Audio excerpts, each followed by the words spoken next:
Samantala tuloy-tuloy ang pag-aasikaso ng non-teaching personnel sa pagdagsa ng late enrollees sa Lagaw National High School.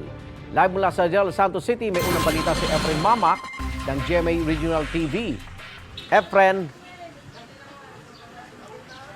Yes, Igan, one-stop shop ipinatutupad para sa mga estudyante na hindi pa nakapag-enroll dito sa isang paaralan sa General Santos City.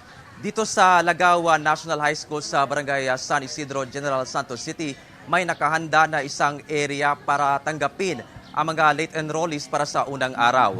Ayon sa principal na si Francisco Espinosa, naka-standby rin ang mga non-teaching personnel para sa pagtulong sa late enrollment registration, lalo na sa transferees. Ayon kay Principal Espinosa, mas mabuti kasi kung non-teaching personnel ang mag-aasikaso dito para hindi maantala ang pagtuturo ng mga teachers sa mga learner na nag-enroll noon pang isang linggo. Directed din daw ng DepEd na Day 1 Lesson 1.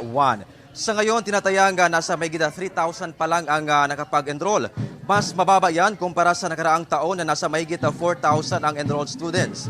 Sa tala ng Department of Education, GENSA, nasa 132,979 ang kabuuang bilang ng mga mag-aaral sa lungsod ngayong taon sa mga pribado at pampublikong eskwelahan. Naitala yan nitong June 14. Mas mababa yan kaysa sa bilang noong nagdaang school year na nasa 179,325. Paalala ng DepEd GENSA sa mga magulang, patuloy pa rin ang enrollment kahit nagsimula na ang klase ngayon.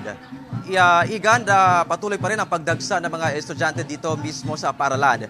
Mahigpit din ang seguridad na ipinatutupad. Laking tulong din ang mga CCTV na naka-install dito sa paaralan.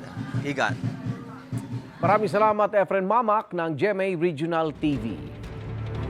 Igan, mauna ka sa mga balita, mag-subscribe na sa GMA Integrated News sa YouTube para sa iba't ibang ulat sa ating bansa.